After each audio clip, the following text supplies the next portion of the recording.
All right, it looks like we are live. Hello, everybody. This is meteorologist Andrew Pinero.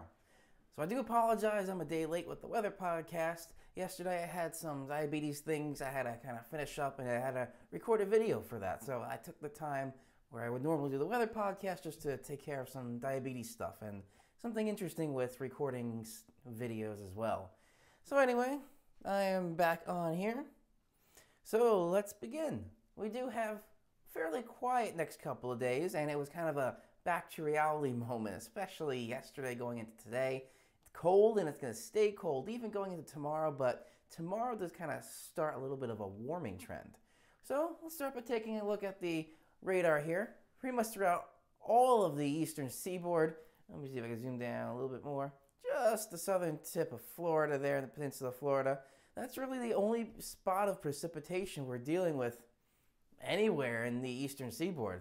Very nice and very dry. To find the real bulk of the precipitation, we got to go out to the west here. Some little bits there in Texas. However, too far back. Right here. That is what is going to be the rain that's coming in. A little bit more so later on in the week, next week, or more so Sunday going into Tuesday. That's where we're going to see a little bit of some possible little bursts of precipitation, but the precipitation type will be changing over those couple of days. So it looks like mostly rain out here, but it's going to be warming up. So Sunday, you may see a little bit of rain. And with the satellite here, kind of interesting to see. It's pretty much just all dry. Now this right now, this is infrared satellite. So this isn't actually a camera looking down as what we would see. This is infrared thermal, kind of like FLIR, like the FLIR thermal imager. It's just in grayscale right now. So these clouds, they're showing temperature. We'll look at the temperature scale there.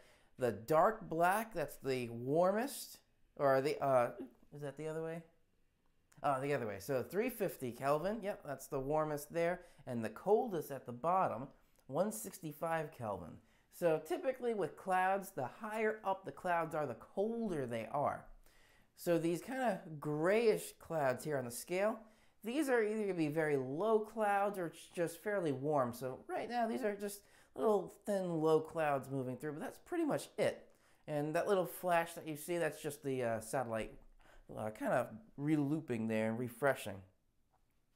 So otherwise, that was pretty much it. Quiet day today. Same thing for tomorrow. So now let's take a look at some of these forecast models here. Hello, guys.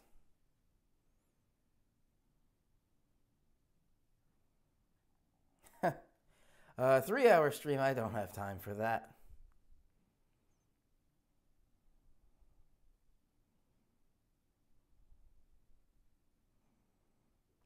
However, that would be interesting to get the three of us, Joe Chaffee, Joe Rayo, and me streaming at the same time.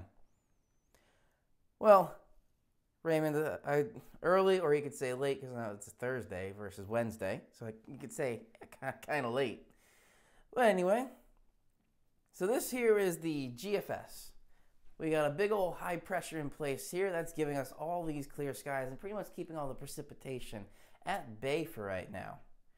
And in terms of the three-way or two-way broadcast thing, Joe Chaffee and I are trying to figure that out. If you have any suggestions, we kind of have a couple different studios. The app I'm using is from a company called Teradek. OBS Studio is another one that we've looked into, trying to get kind of a dual stream going on. So I'm streaming live on his channel, he's streaming live on my channel, kind of a dual thing.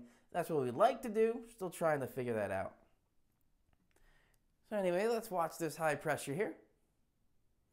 Stays pretty much in place. Overshot it there. Right about here. So this is the afternoon on Saturday, about 1 p.m.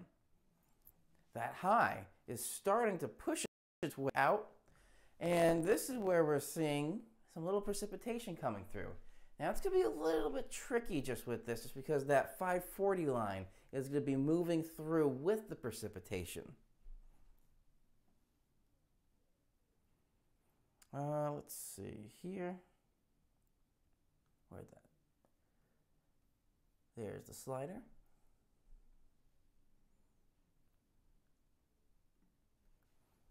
So let's watch this here. Actually, let me zoom into, instead of the whole US, just the Northeast. There we go. I'll let that load. And it's loaded. So let's go back through. This is about 7 p.m. on Saturday. Starting to watch some showers come in. And it's pretty much going to stay liquid at this point. Right now, this is about 1 p.m. on Sunday. So it does look like we're going to have some showers kind of moving through. Nothing really too much like a heavy soaker or anything like that. But that's pretty much what we're seeing. However, zooming in here, these are those thickness lines. This, even though it's kind of hard to see with the green precipitation overlaid, that is red and this is blue. So that's kind of the colder air and this is the warmer air. So that colder air is right at the very end of the precipitation. So it's maybe possible if that switches a little bit earlier or a little bit later with the cold air, it could be ending in some little flurries, especially up in the Capital District.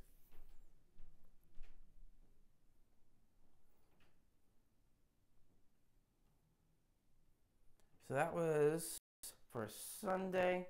Now going into Monday. Now watch this system here. This stays pretty much with us for a little bit. This is going into Monday. Now this is the interesting part here. This is about 7 p.m. on Sunday. As that low makes its way through, behind it, this is where the really cold air is coming back into the picture. And this is where we're seeing again that little freezing line that could make a little wiggle here and there.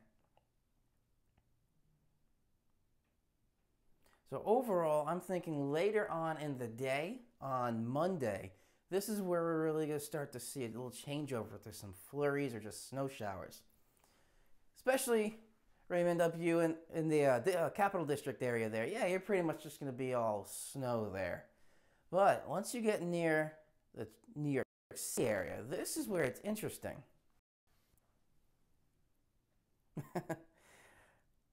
Yeah, that's kind of what it is, in this picture at least, sandwiched between the two. But if any kind of precipitation does go through, it's going to be cold enough by the time you get up to central New York or just more north into New York State. The cold air is there.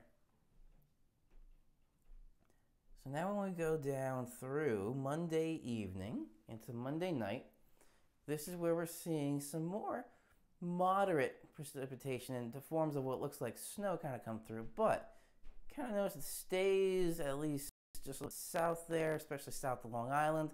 Then by the time we go into, this is now Tuesday evening, it's still with us, and then starts to clear out.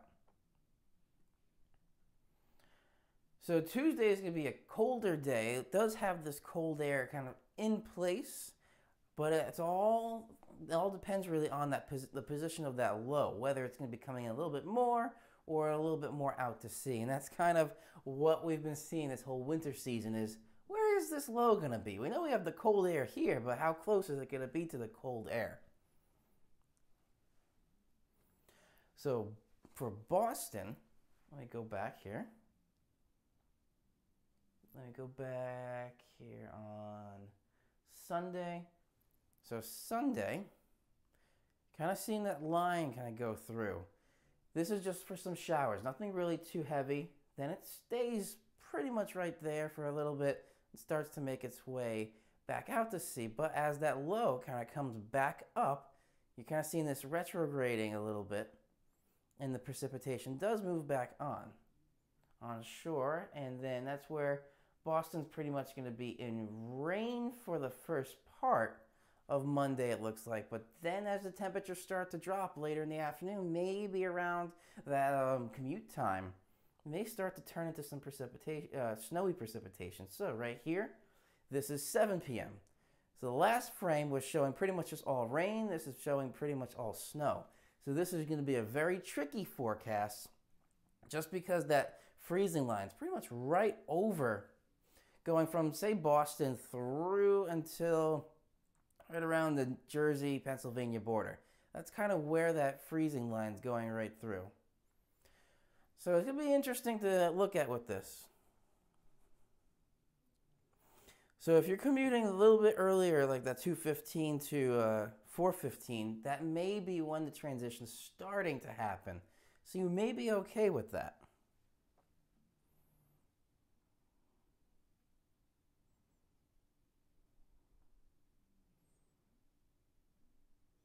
That's interesting too. Yeah, instead of trying to get the more technically difficult dual stream going with me and Joe Chaffee, yeah, I could just always text him, message him, and let him know I'm going live so he can then put it out to his viewers too. Which is also something interesting too with terms of revenue from YouTube. The amount of people that are subscribers changed recently. So I am nowhere near now the revenue for YouTube's threshold at least. So that was going through Boston. Now let's go back here. So now for the snowy part on Tuesday. This is about 7 a.m. Just some flurries there. It looks like most of the precipitation stays out to sea. So nowhere, even from Jersey to Boston, nothing really too much out of it. But yeah, you might see some little pretty snowflakes, maybe a nice little coating of some snow out there.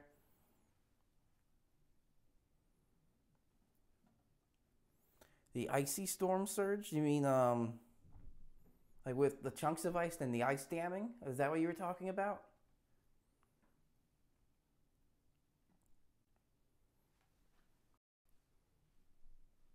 And now, watching that make its way out, we have here nice high pressure.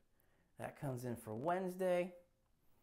And that pretty much stays in our area, but look at those isobars again. They're getting pretty tight, so we're going to start seeing some windy conditions later on the day next Wednesday. And then going into Thursday, looks to be fairly dry as well, but it looks to be another windy day. That's because those isobars are pretty tight as we looks like we have our next system kind of coming through, going into next Friday, not tomorrow, and then going into 2 weekends ahead. So I'm kind of jumping a little bit of the gun there just because the GFS does go out a little bit longer.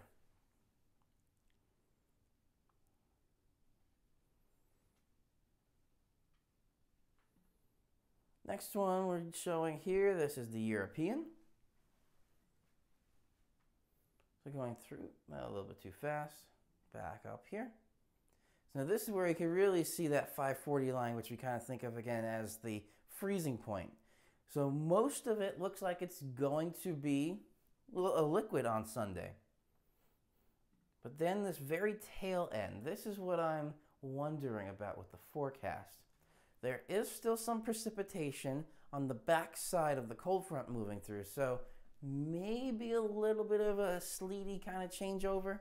And then that's pretty much it, just the Hudson Valley. Everywhere, New York City south, going into Boston, that's all just going to be liquid for Sunday. So that's pretty much what it looks like on the European as well.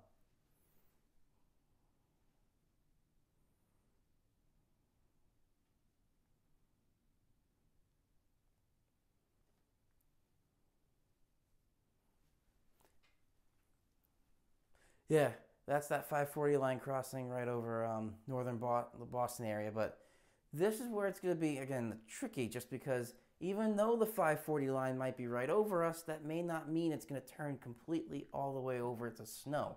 Maybe a little rain, a little mix, that wintry mix, which is the trickiest part for forecasting with the winter. And the blizzard in the Boston, oh, I know what you're talking about with.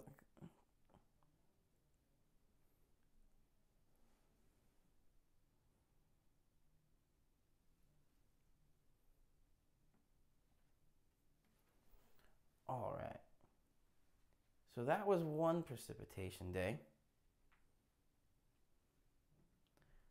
Then this one pretty much makes its way out. So Monday has a bit of a dry period in the morning. And then this is also very different, or not very different, a little bit different with the position. So this time, let me back up a little bit here. This is about 1 p.m. on Monday, right there. This is now 7 p.m. on Monday, and it pretty much keeps the precipitation out to sea, so no one really sees anything. Even though the GFS was showing that little bit of a changeover, say between that 2:15 and 4:15 time, which you were on the road for, but the European's not really showing that. But right here, this is going into Tuesday morning. This is bringing the precipitation, which looks like snow at least, into Boston. A little bit more so in some spots than others, but it's kind of a slightly different picture than the GFS. Let me see if I go back here. Go back to Monday and to Tuesday. So Tuesday at 1 p.m. there. And Tuesday at 1 p.m. here. So they have similar looks with the southern part here. But that northern part kind of is a little bit faster on the GFS. So it's interesting to see the two forecast models kind of differing in some spots, but the southern part there, they're very similar.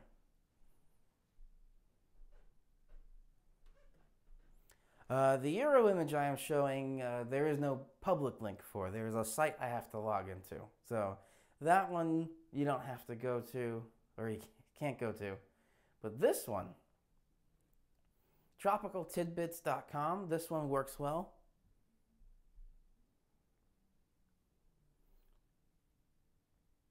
And the icon model, which one?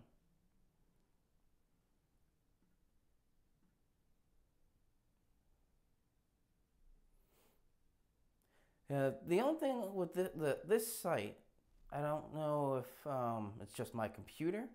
When I try and go to the European, it doesn't show precipitation at all. It just shows temperature there. So that's just temperature trends and height tendencies. Which one? Yeah, this one is specifically 850 millibar or hectopascal temperature. I try and click on precipitation, moisture. Doesn't work, so I don't know. It's a global model. Let's let that load.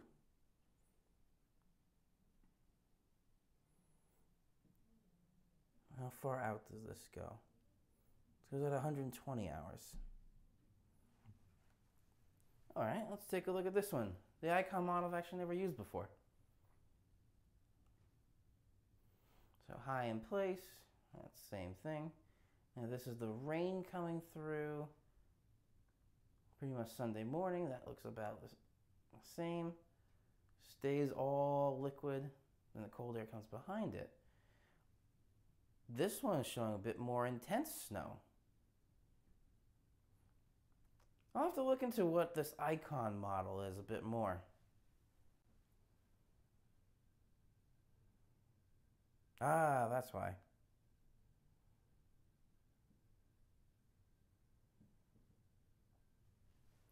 That's why on this one I can get the Euro precipitation. Because I have a site I can log into.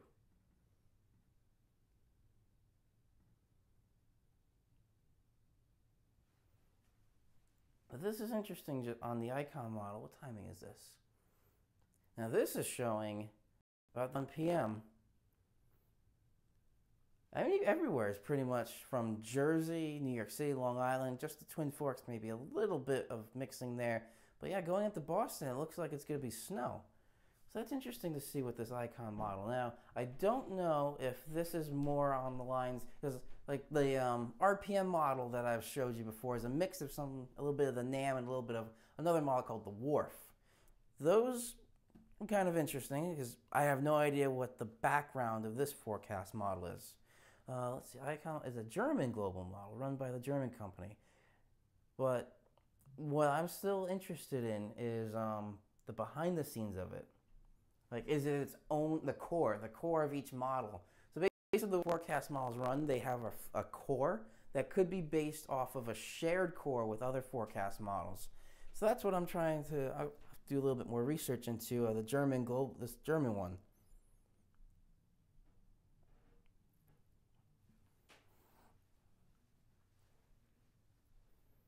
But comparing that to the GFS, that's quite different. This is showing, even for Boston, going down through maybe a little bit of Hudson Valley, some snow mixing, but that picture, and these keep the same time on the Tropical Tidbits website, and the icon model show quite a different story.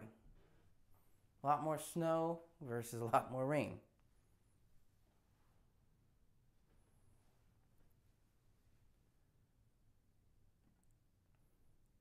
And then what was the Euro doing? The Euro was different because the precipitation was a little bit different spot and the low was a little bit of a different location. So now let's compare these. So it looks like the low is down here. Is that, yeah, the low is right at the bottom of the graphic there. Versus the European. The center of that low is probably, is that it right there? No, that's not it. Probably more right around here at this level versus right about there.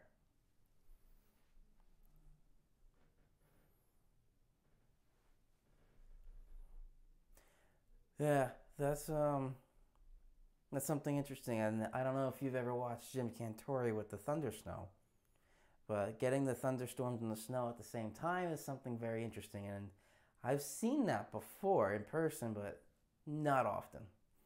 And there wasn't a camera crew where I could be jumping up and down either. All right, now this is another forecast model that I also have to log into that special site from IBM. This is their Deep Thunder model.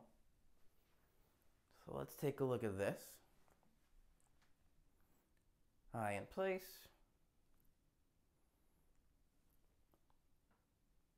Oop, was that it? Okay, it just skipped the frame. So now I'm showing about the same thing. All liquid rain for on Sunday. Actually, no, wait. What timing was that? Oh, this is much sooner. Right there. This is about 9 p.m. Saturday. So this one is showing the rain coming in a little bit more.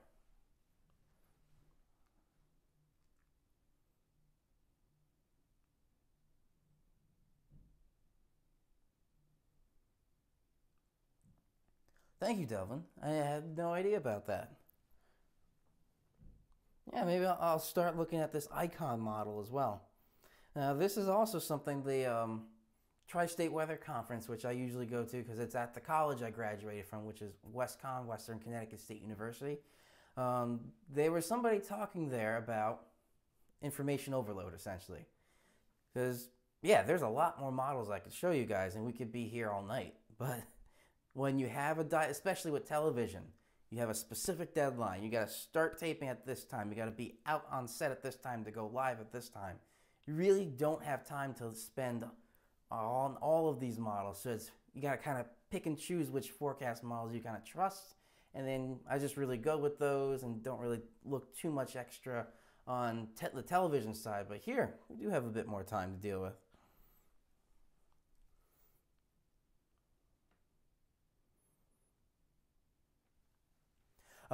The thunder snow part doesn't impact the issuing of severe thunderstorm warning. So if it does meet that criteria with the 1-inch hail, yeah, even though it's thunder snow, they would issue a severe thunderstorm warning. However, I haven't really seen hail with snow too often, but if that does happen, yeah, the snow part wouldn't affect the issuing of a severe thunderstorm warning.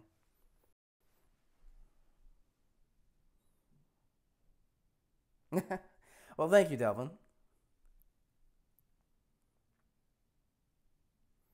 All right, so this one again is the Deep Thunder model. So with this, let's see. It was bringing in the rain a little bit faster. It's also bringing it out a bit faster. This is 7 a.m. on Sunday.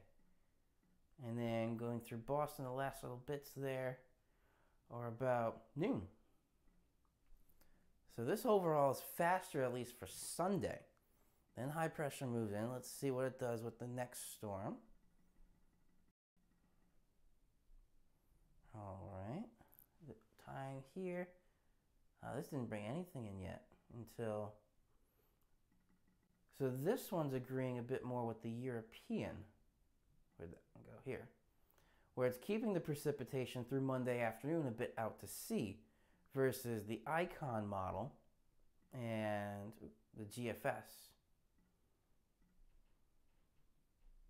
So interesting to see that.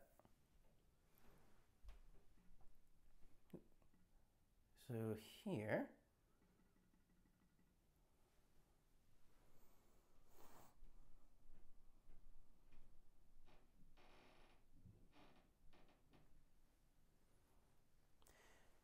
now the snow squall warnings, I don't know if that just changed because they did change all of the winter weather watches and warnings.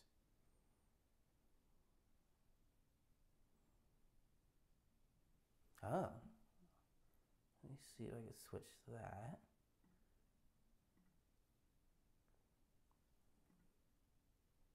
Z. Oh wow. Let that load. See it all loading there.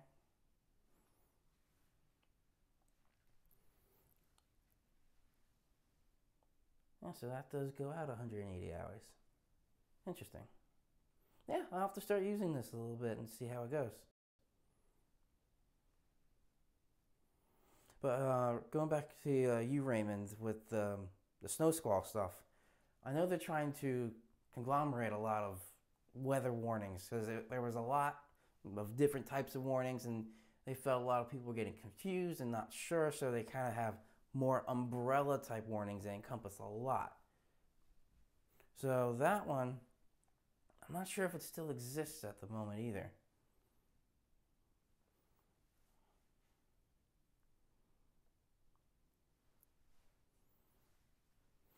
Okay, then I'll use that, the 12 and 0Z. So we'll see how this one holds up. Is that Deep Thunder one? Also, if you see at the bottom, experimental. This one is not really designed for like life-threatening situations, not to use it, but for educational and just curiously looking at some forecast models. Yeah, it's a good one to use.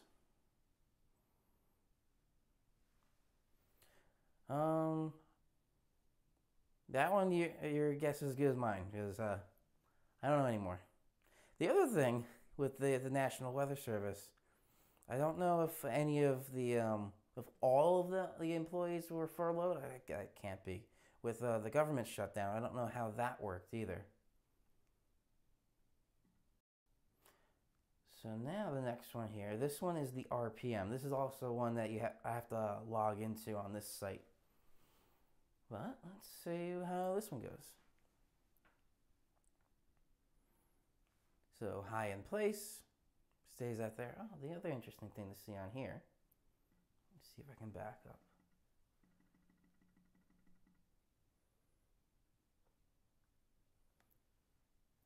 So let me zoom in a little bit here. So if you look here, these winds are kind of coming northwesterly. These are coming southerly, right here. So this looks like that's where the high is starting to leave, because this would follow the clockwise rotation going around this way. It looks like. So that's kind of where we're seeing the high moving through.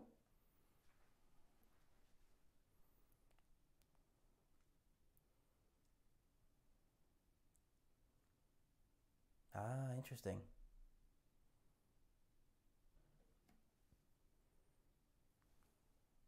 That was something in my professional career, at least, that was the first time I've had a government shutdown with National Weather Service. So I Wasn't sure. 2013, the last time that happened, that was my senior year of college when I was just graduating with my bachelor's in meteorology.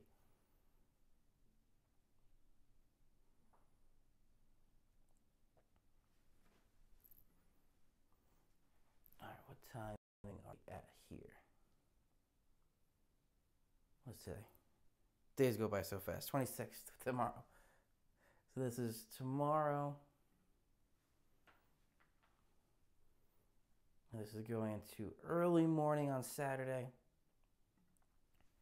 Isobars kick up a little bit with the pressure gradient, so it gets a little bit breezier, it looks like. But let's see when the precipitation starts on this one. So this one is about, I'll call that 12:31 in the morning on Sunday. Oh, the Deep Thunder, I believe it's 144.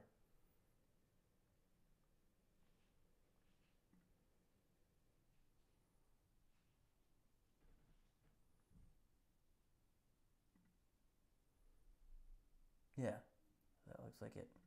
Yep, that was the end. So 144 hours. That's how far out that Deep Thunder goes.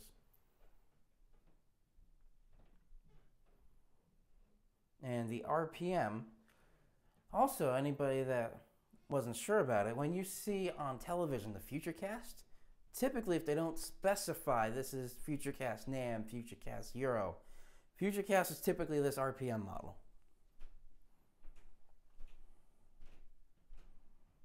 The Deep Thunder one I also have to log into. So that one's not a public website just because it's one of the experimentals.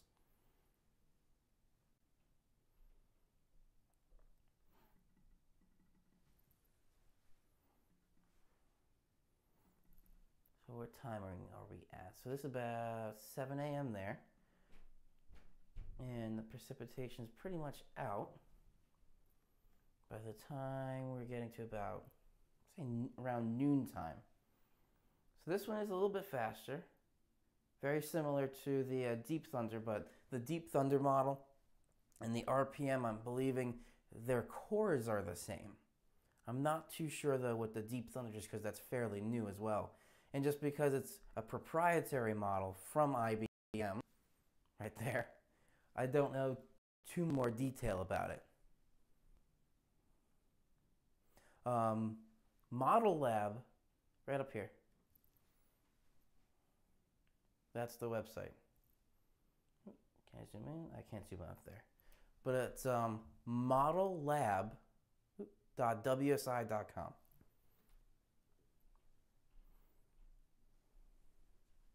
Yeah, no, you can't make an account. New stations only. Is you have to buy the graphics system, which is $250,000, essentially. So unless you had $250,000 laying around, that's you might be able to get that one day.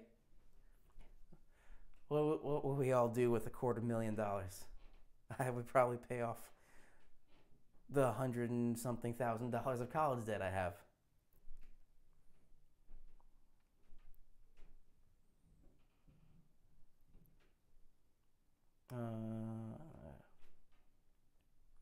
Let's see if I can just put this up.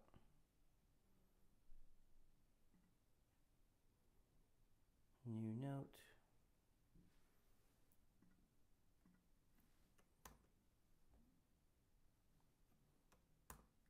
Come on. Looks like it's trying to link.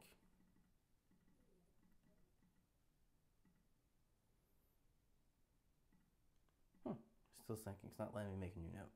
I'm going to try and type it out for you. But I know it's hard to see up there.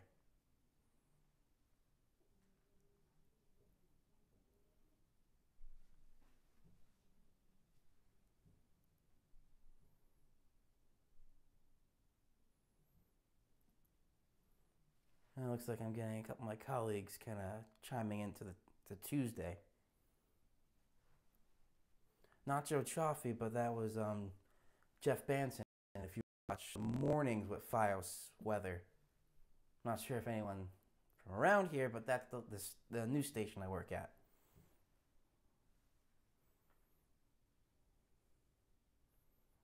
Yeah, not a lot of people know that that one's a restricted site. So anytime you're seeing, I guess, this Deep Thunder model, the RPM model, that's somebody that can log into this restricted paid site.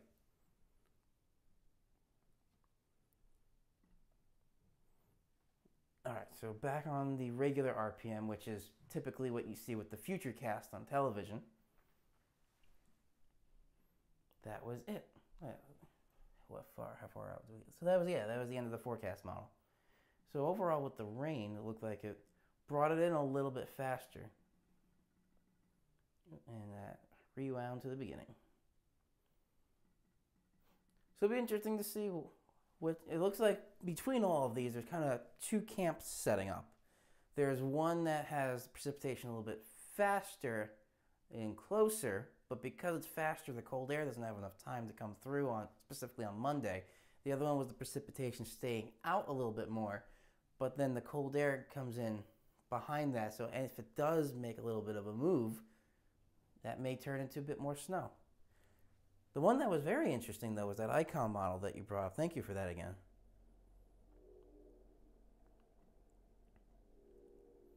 Which, let's go back to... Oh, wow. Oh, yeah, we changed the forecast models. The run time. So this is Sunday.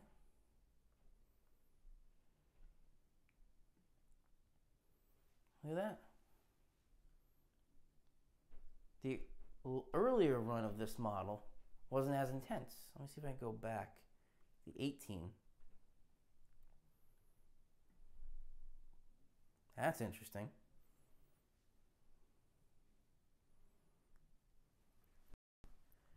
So within the same forecast model, this is that icon model. This is the 18Z run. This is the 12Z run for the exact same time. That's quite a difference. It does show, looks like, the cold air is in place. Let's see. Specifically, let's go right around here. That's the 528 line. And if I switch that to the 18Z, is it the same? Where's 5? Oh, 528's up there. So on the earlier run, the 528 line right there was at the very southern tip of the Hudson Valley. It's much more north here, so it's warmer. However, it's still cold enough to be snow, and it's showing maybe a bit more of a wetter snow. This is very close now to the freezing line.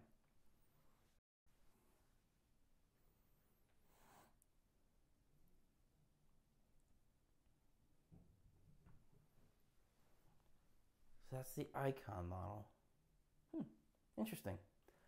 Well, learning something new every day.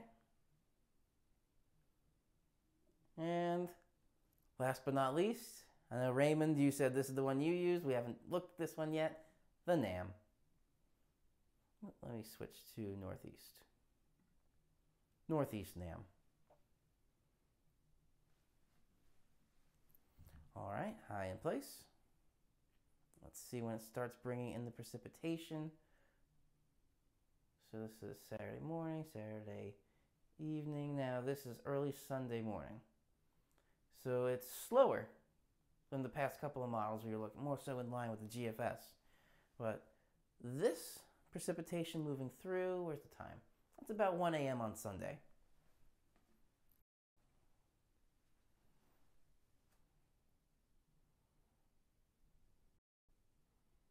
Okay, that's, thank you. I'll definitely take notes on that. Yeah, I remember in college days we were sitting and we had a weather center that had overlooked the college, kind of a hill. It was nice. Everybody was around them waiting for the models to come out. Now, I don't know if anybody knows another meteorologist named Craig Allen, but I met him at the last Tri-State conference I went to, and he was talking a little bit further back. They were waiting for these, what they call DIFAX charts to print out, and then the fax machine would be here. They print out upside down. Interesting, they could be kind of nail biting there. Yes, with the daylight savings time, just because they still come out at 0Z, 12Z, 18Z, and that changes the 18Z time or the zoo time compared to daylight and standard time. Let's see how far out this goes. What the end of time here? That is 1 a.m. So just for comparison's sake, we got 1 a.m. Monday on the NAM. Let's see if I can go to... I don't think that was it. Yeah, that was it for that, just because that didn't go out as far. Now this one...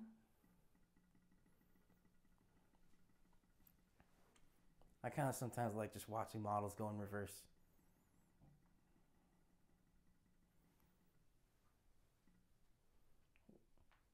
What was it time?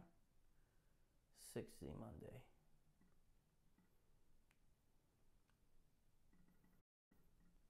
There is 6Z Monday on the Deep Thunder. RPM doesn't go out that far in the NAM. So those look very similar. The only thing is the second round here. On the NAM, it's a little bit different position. And with the Deep Thunder is bringing it in much faster than the NAM. So none of them, I would say it looks like none of them are in agreement the same way.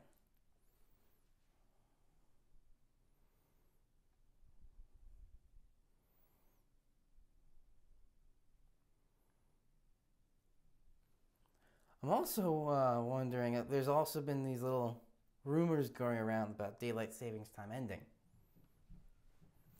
Which kind of going off, this is something I learned not too long ago. Going off the icon, the German model, daylight savings time I think is a German invention.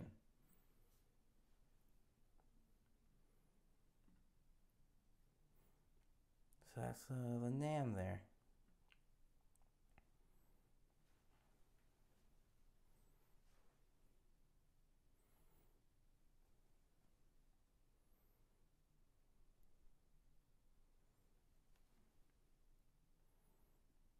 Oh, the other thing too, the resolution. NAM is over here. NAM's a 12-kilometer resolution. The lower the resolution really doesn't go out that long, but that Deep Thunder model, this is a 15-kilometer resolution. It doesn't actually say it here, but on the first login page, this is 15 kilometers. Just for reference, the global models, the GFS, and actually I'm not sure what you said with the icon model, what the resolution was, but the GFS and the Euro, those are 100 kilometers. So think of them as pixel sizes on the screen. 100 kilometer, 15 kilometer. The lower the number, the better the resolution. So it's tends to be a bit more accurate. That's kind of the hopes of these lower resolution, longer range models that are kind of coming out.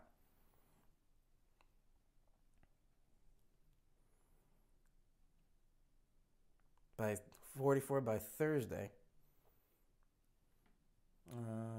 The one other tool I use, which usually I don't show on here just because it's not pleasant to look at for a lot of people because it's a lot of numbers. This is called MOS Forecast. Let me look on this side. This is called MOS Forecasts. Text output.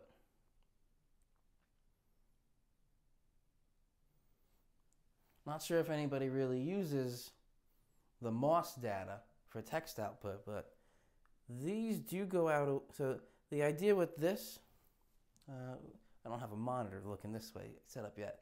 So this number is the tonight low, high tomorrow, low tomorrow, high the next day, low the next day. So that's what this looks like. And it says up here at the very top, I really gotta get a monitor on this side, because now basically I'm looking at a curtain. But here, very tippy top there, GFS MOS. The GFS MOS is called the MAV. Where's my cursor? There it is. The NamMOS here is called the MET. And then there's one other, the GFSX, the MEX it's called. This one with temperatures, it pretty much just shows high and low.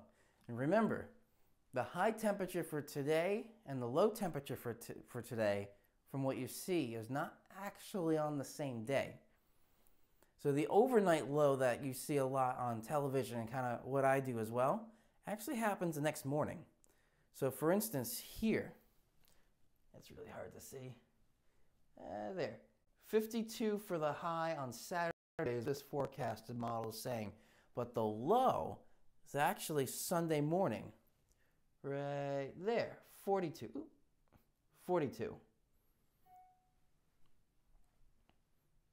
That's got to be the next thing I invest in. I do have a second monitor for this side, and I have some cables running around here. So the streaming I'm doing right now is coming out of an Ethernet cord. I have a router over here through this way, and then it goes upstairs because I have my studio in the basement, so it's a little bit more sound isolated.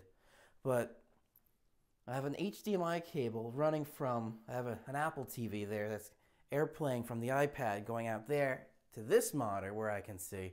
And then I need a HDMI splitter to go from here across this HDMI cord to another monitor right there. So still got some work to do.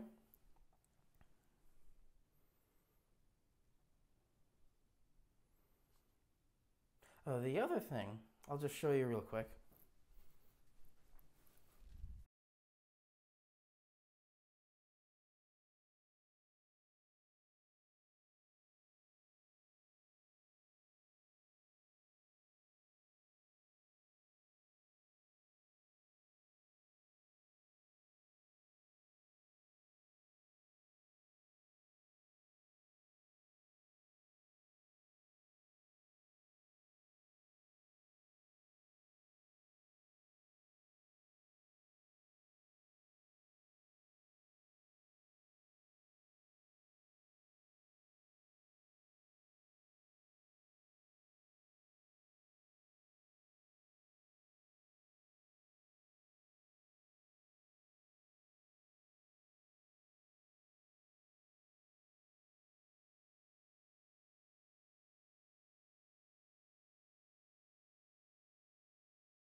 Hello, hello, hello. Okay.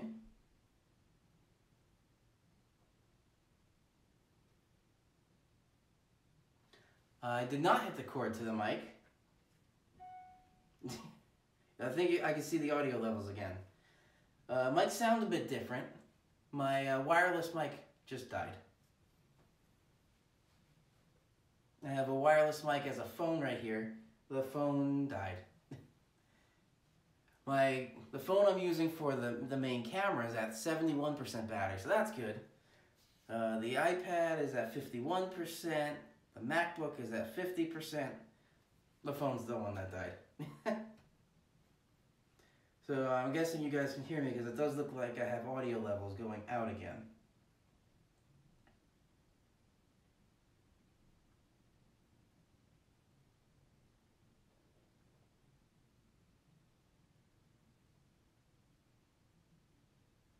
That's interesting. Yay, technical difficulties. We all know that Joe Chaffee loves that as well. So anyway, I think you guys can hear me. Yes, so that does normally occur in the evening, and then the low temperature does occur just before sunrise the next morning. what I was showing you before, or trying to show, a fill light over here, fill light over here, 2 fluorescent lights. I have another light directly in front of me called the key light. That's lighting me, and when I put my arm out, there's no shadows being cast on the green screen that the camera can see because they're all directly behind me, and that key light is canceling all of those out. So that is what's making the green screen work nicely. Now, on the bare green screen, let me see if I can put this up. So I'm going to take out the background right now. This is the bare green screen, so this is pretty much what I see. It's a little bit brighter on the top than it is on the bottom. That's where I did get more longer fluorescent lights.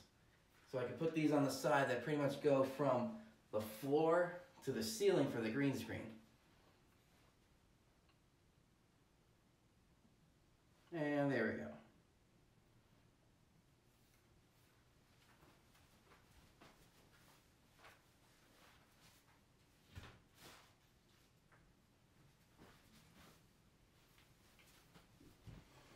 So I'm sure the audio sounds a little bit different just because it's coming straight off the phone, the microphone.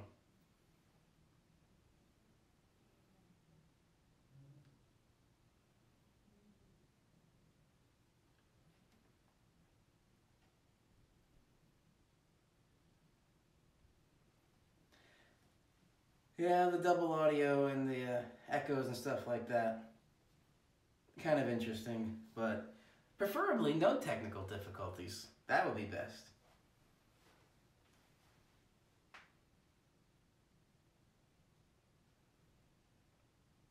Cape charts. Do you mean skew-T?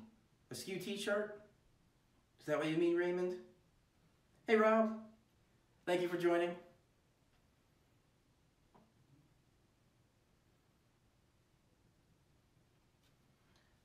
It's usually what you use in a severe weather season. I don't know if this one has the point click. No, so we gotta switch back to the GFS.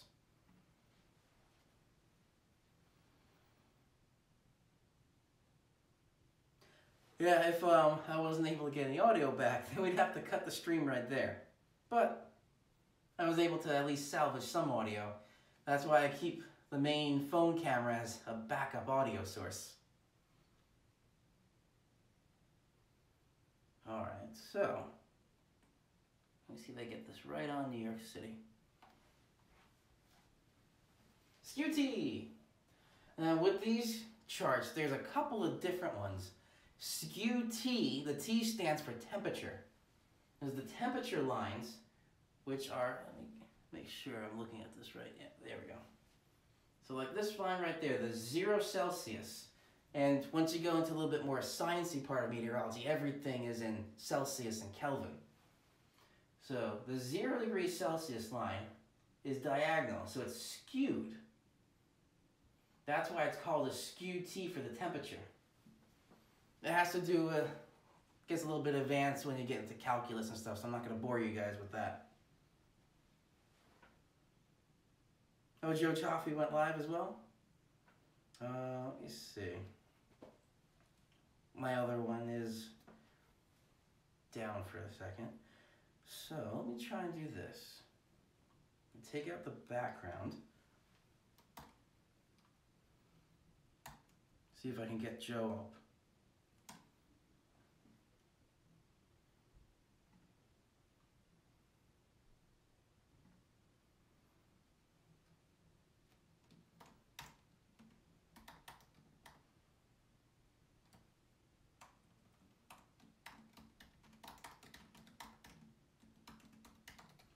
All right, let's try and do this. I don't know if I can bring Joe Chaffee up as well.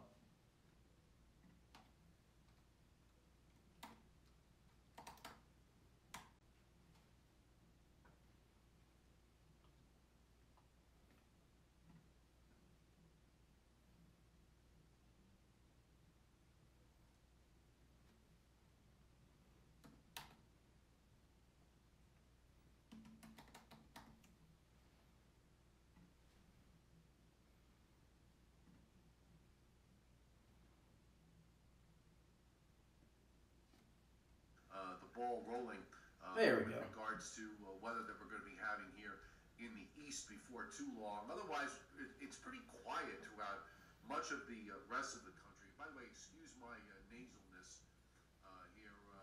Kind of woke up with it this morning, and it's been hanging with me all day long. So I'm not sure. Hopefully, it's not. I am not signed in. I gotta sign in. Gotta sign into the Googles.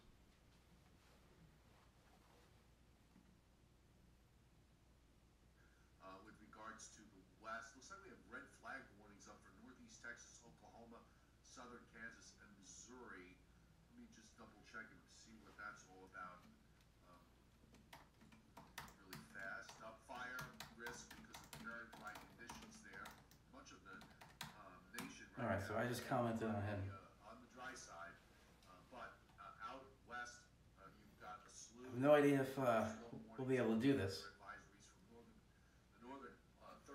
And I also have no idea how much of a delay he has and how much of a delay I have. My colleague Andrew Pinheiro is on right now, and he's also streaming. We're kind of streaming side by side. One of these days, Andrew, who's pretty savvy at this stuff, might be able to figure out how we kind of stream together and maybe do it all on one channel. So that's Andrew. If you're hearing me with this, we got to work on that. All right, so let me jump to the models now and talk about where we're going, because, again, a pretty interesting situation that is evolving for the weekend and into next week as we see the overall weather pattern. There we go. Doing its thing. And So essentially, I'm streaming Joe Chaffee's live stream right now. you know, we've been talking about this for the last week or so. So there's Joe Chaffee's. Down this road after this relaxation period. Certainly, when you look at the upper air, it doesn't seem. Don't want to show the close Facebook. Okay. That was interesting.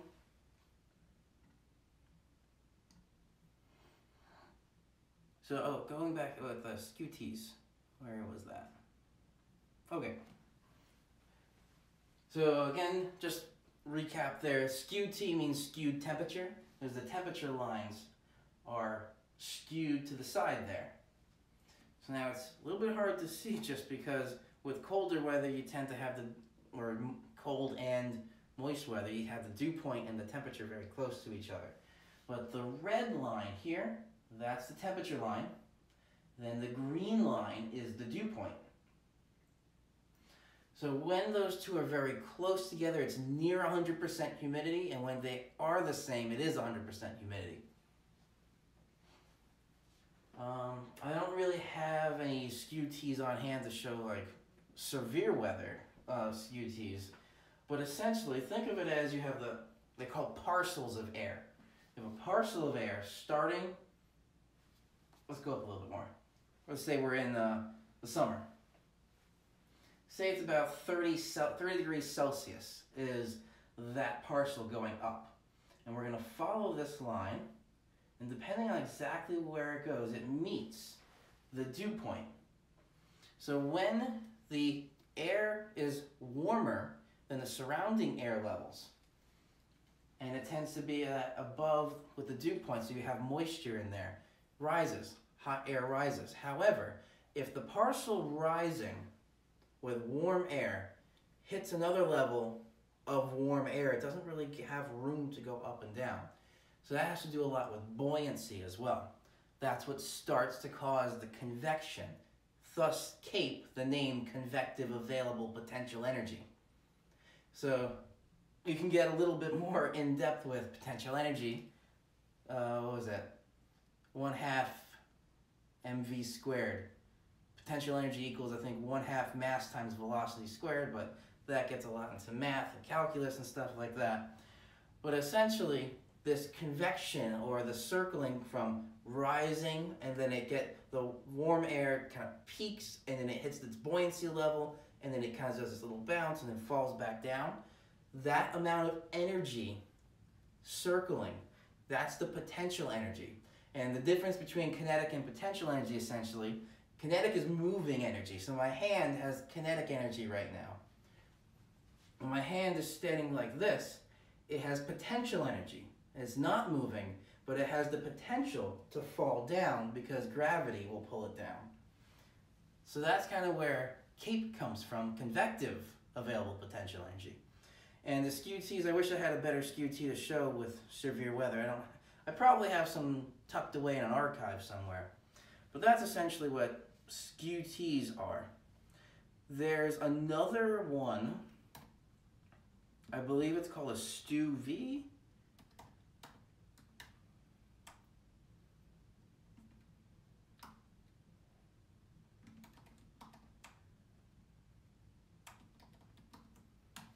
I don't know if that's, no.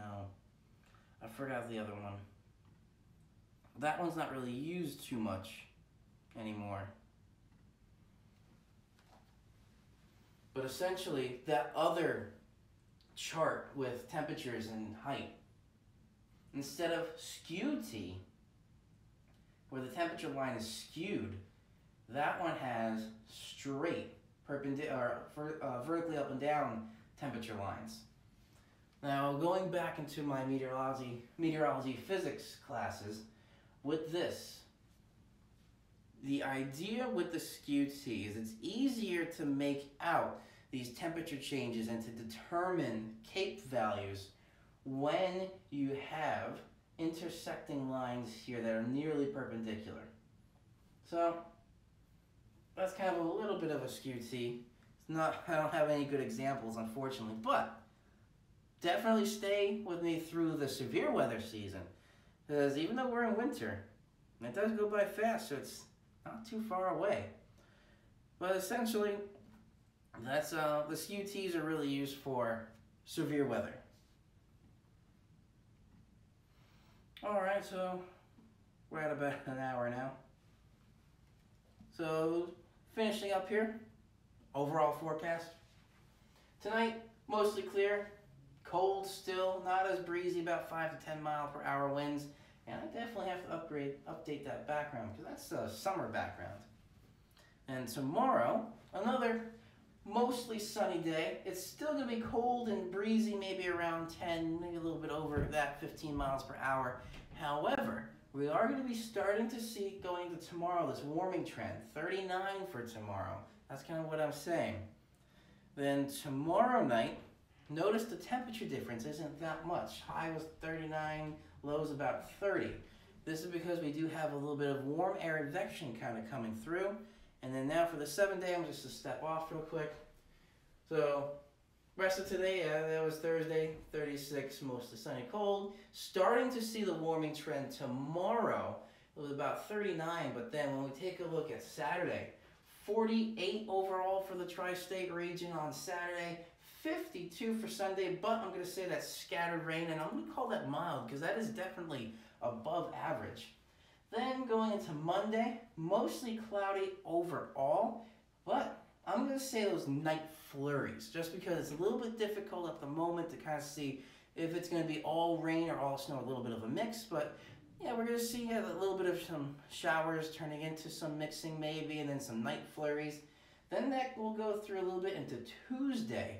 Tuesday is where the temperature really starts to drop off again, going back to about 32 degrees, freezing point. Then Wednesday, high pressure comes back in and clears out nicely. So overall, mostly sunny day, but still a little bit cold, right around 51. But that's to be right around the seasonal mark for the tri-state region at least. Yes, you can use the SKU-Ts for thunder snow because you need CAPE, the convective available potential energy, to have any kind of thunder. So you do need maybe a SKU-T to determine some thunder snow as well. Alright, so that's pretty much wrapped up for my live stream here. Before I go, just want to check back in with Joe Chaffee, see what he's up to. He looks like he's talking about, let me see if I can get the audio back for him. Now he's talking about oscillations. This is something that you can get a lot and a very long discussion about with NAO, AO, and all these oscillations. That gets a lot. That goes into a lot of climatology, which is something else interesting as well. And also El Nino, La Nina. We tend to be in a little bit of La Nina, but we're mostly neutral right now. Alright, so that was pretty much that. Let me go back here. Alright, so I'm going to call it here. This is meteorologist Andrew Pinero. Sorry for a little bit of an audio technical delay. I've still got audio back up and running, so hopefully you guys enjoyed, and check back because I'm going to have my weekend outlook forecast again tomorrow, and I'll be trying to upload some more weather podcasts. Also, if you do like technology, I am in the midst still, even though it's about a month late, trying to get my top 10 tech of 2017 going. So I got a pile of technology here that I'm going to be reviewing a little bit and list in a top 10 fashion. I'm going to do 2 videos, split it up, 10 through 6, 5 through 1. So still trying to work on that, and I'll hopefully get that out for you guys within maybe the next week. All right, have a great night, everybody, and I'll see you around. Enjoy the night. This is meteorologist Andrew Pinero.